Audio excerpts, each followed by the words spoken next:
it shouldn't be down to numbers 8, 9, 10, 11 to get you out of trouble. And even if they played, even if they blocked for another 6 overs and made it, they got to 70, obviously they're going to lose the game. But yes, if there is a strand of hope, a thin strand of hope, you say, well, you have to at least try and use up the overs. So yes, there is a case to be made against the lower order as well. But so, sir, do they now need to change their approach? They need to reshuffle their batting order? They need a couple of changes?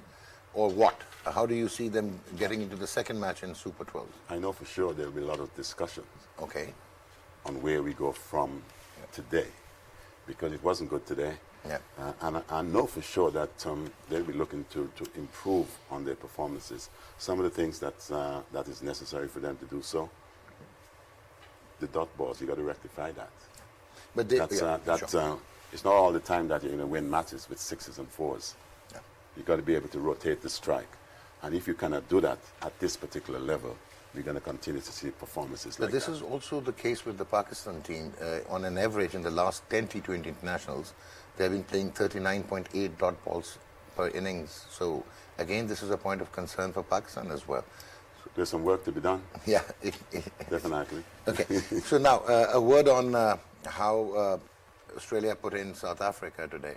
And then we saw that they were always in trouble. They were, I think, 81 for 5 in 13.3 overs and just crawled to 218 for 9.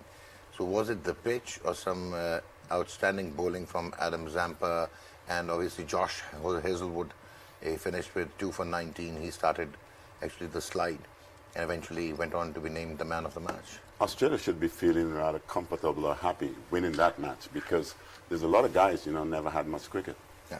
Even Josh Hazelwood, he was the one basically, I think, pretty much active. Yeah.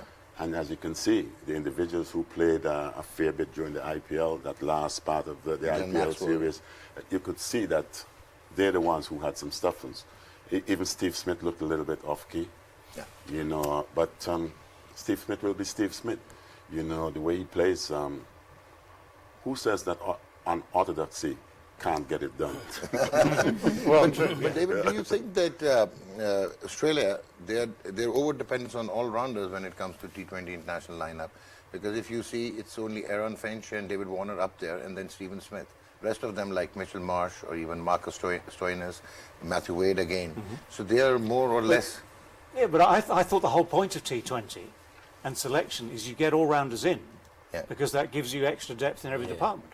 So actually you can't, I don't think you can sort of criticise them for picking all-rounders and depending on all-rounders, because actually you depend, if you look at it in just terms of language, you depend on 1 to 11. You want everyone to do a job for which they're picked. And if you get the best start from specialist batsmen, fine. They've done their job. If you've got good all-rounders, I mean, for instance, if you look down that side with, Smith, Warner, Finch, Marsh, Smith, Maxwell, Stoinis, and by the time you're down to Maxwell, Stoinis, Wade, these are all-rounders, genuine all-rounders. If they play well, they make runs. Yeah. Because that's a batting lineup that looks, on paper, looks pretty strong to me. The same as the West Indies. Yeah, to be fair, this looks better than the West Indies. Okay. But no, you're right. I mean, at their best, but it's obviously a question about finding form at the right time, i.e. now. But David, what leaves one intrigued is that they know that Aaron Finch recovering from an injury, coming back, David Warner not in the best of form. Stoinis just coming back from a hamstring issue. So still, like we see Mitchell Marsh batting at 3, and when especially you have Stephen Smith in the lineup.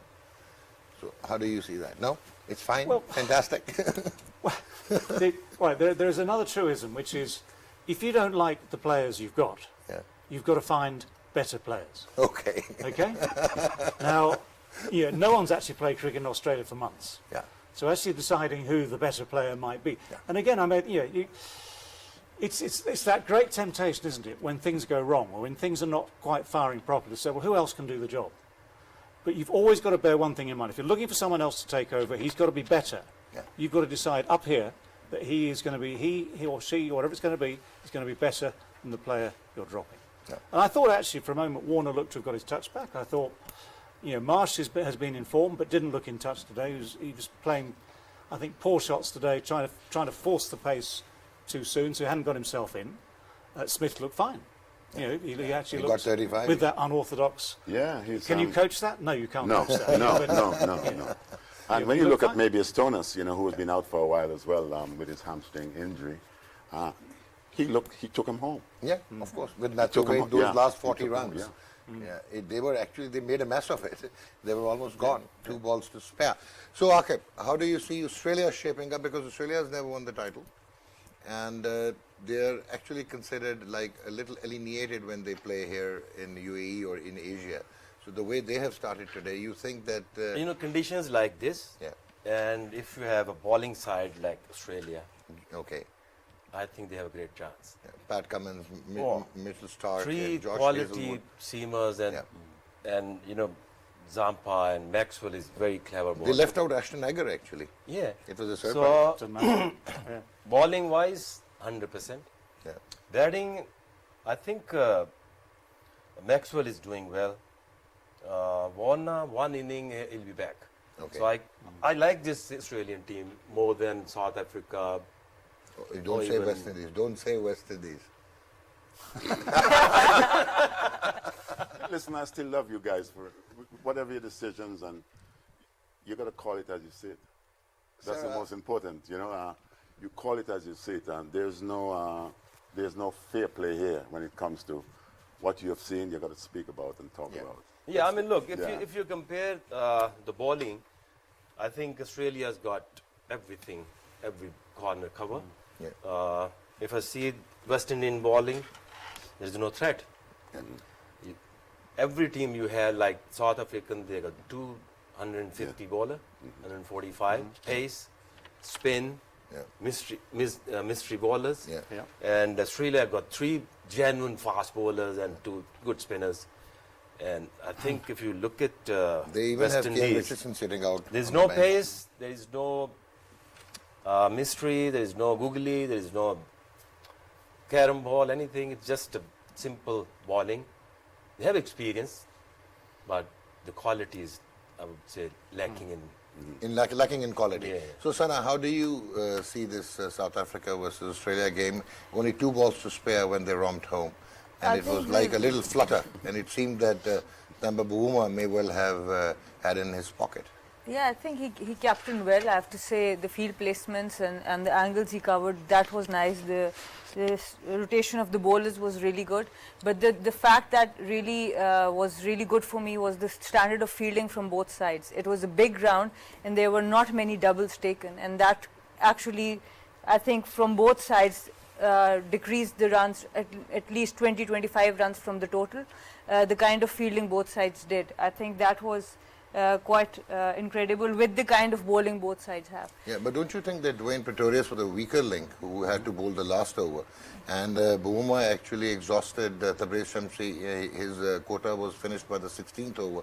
And then Kagiso Rabada was also bowled earlier. But I think he's come into the team with good performances. Of course, it was against Zimbabwe, but he was confident. So when the bowler is bowling well, as a captain, you have the confidence that they can deliver. So it's also to the form of the bowler also. So he's coming in form with performances at his back. There is a danger in low-scoring games that if you don't bowl some of your best bowlers in time, Okay. by the time you get to the end, it's too late. All right. And in fact, the previous over, the 19th, where the field was all back, wasn't it? They had long leg and third were up, and there was one everywhere. There were singles and twos everywhere. And I thought maybe Bavuma could have just put a little bit of extra pressure on in front of the wicket, because giving the one for sure, and then you risk a 2 or a 3, or maybe, you know, if they'd had another couple of runs to play with in that final over, the feeling is different. Okay. It was, 8 to win, I think, in the final over? I think Yeah, you can boil into 8. I have one point to make Bhuma's captaincy. Yeah. You know what? You as a captain, you should assess who's batting. And when Smith and Maxwell was batting, they're the 2 best batsmen who Batters tackle against the spin. spinners. Yeah. So he exhausted 2 spinners there. I think he So you could wanted a have fast bowler combination one side? along with the Yeah. So that was the difference. And sometime when a team batting first made only 118, Yeah. got so disappointed, low in confidence, and didn't know that this game can go until the 20th over. Okay. So you agree with Aaqib? Yeah. I mean, he makes a good point. Absolutely, yeah.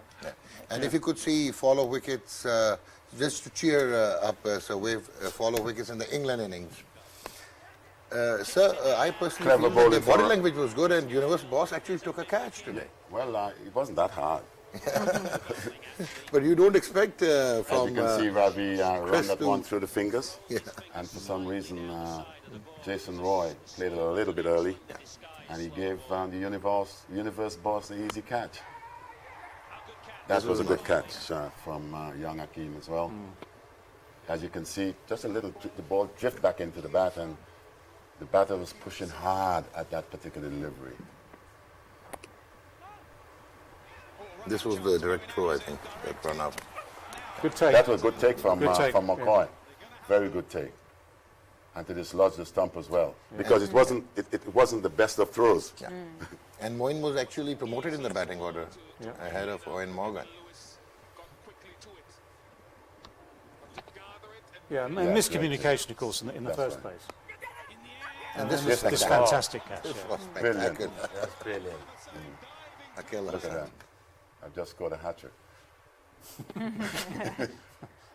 Wow, he covered some ground there. Yeah. And And there I was think- another valiant attempt by Hayden Walsh Jr., I think deep point. And there was some issue. Yeah. It took so long Yeah. for the umpires to have come to a decision that he was actually out. Yeah. And there was a third umpire. Yeah. So, I don't know. Amazing. That was rather. They probably thought that he had picked up from the ground, but it Well, was like no, they were fingers were all checking, but I mean, we've done this so many times over the last 20 years. Yeah. The long lens, the angles. Yeah. Your grass appears to be about 6 inches longer when you get a long lens on it. Yeah. You could tell instinctively. Yeah. Now, I know the third umpire has to be more than just instinctive, but you can tell the way he's taken it, the way he's rolled. This is not spilling out. He's not done that. He's done nothing of that. And you could have told that actually on the first two replays. Said, "Thank you very much. Get rid of him. He's out." He actually caught there. Yeah. Yeah. And then he Okay. has to fall down, isn't But it? okay, fine. But if he Because he would have lost his balance. if he then does that, Yeah. fine. That's worth looking at. But he just caught it beautifully, rolled beautifully. The whole thing was perfect. Well choreographed. Yeah. So before we take our break, we'll see the points table, which is like heartening for England and Australia. At least if you could show it, that plus 3.97 is England because they wrapped it up in 8.2 overs, and then Australia plus 0.25, and then West Indies obviously that's my concern, Sir Wave, that minus 3.97. So they will need loads of effort to It's not actually. going to take any sort of run rate or anything like that Yeah. for the West Indies to be in. Okay. All it's going to take is for them to win the next matches and just notify all that run rate stuff. All right. So, Sana, you agree with Sir Wave, and we have to back West Indies, because I remember when I was growing up, we used to listen to their Windies are back in town, so they can always return. They're in town, actually. They're in the wrong town.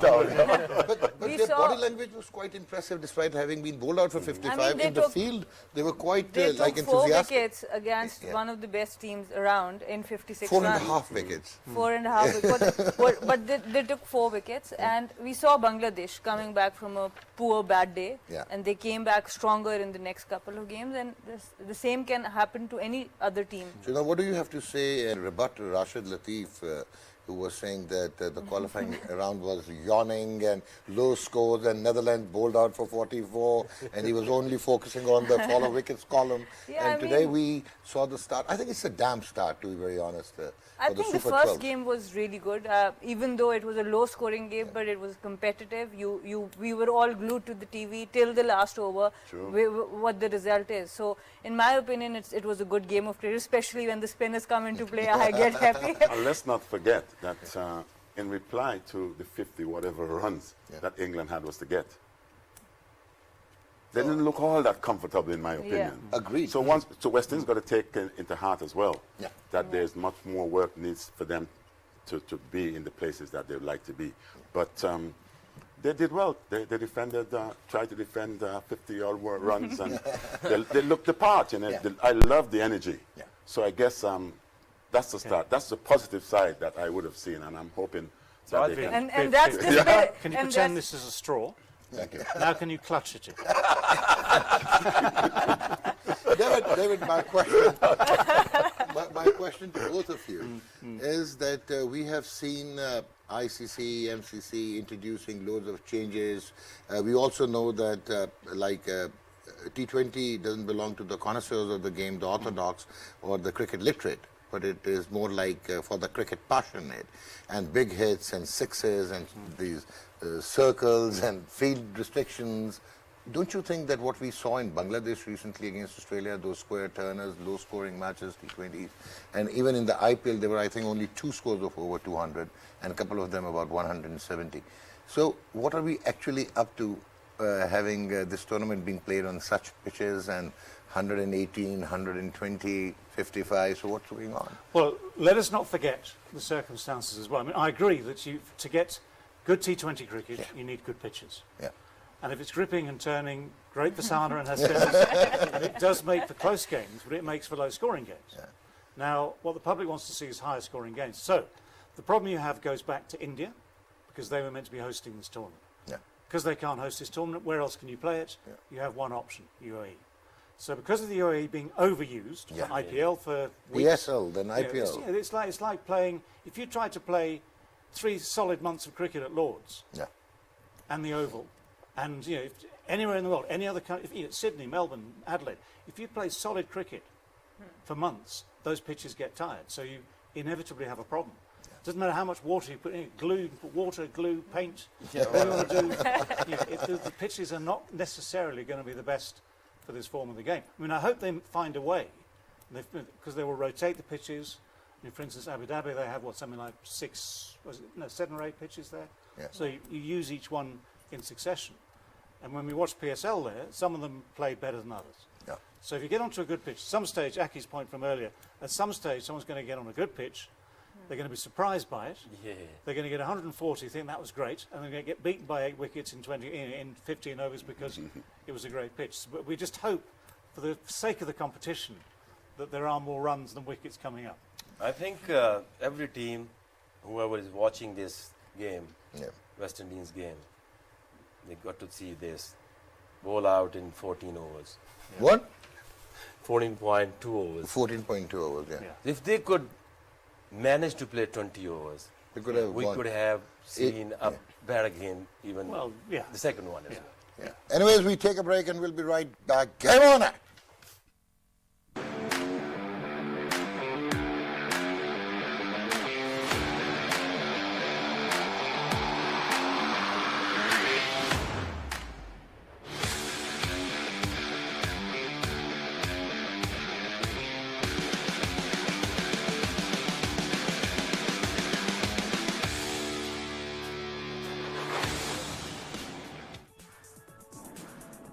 तो फिर आओ Coca Cola और दिल दोनों खोलो और जी लेंगे Coca Cola real magic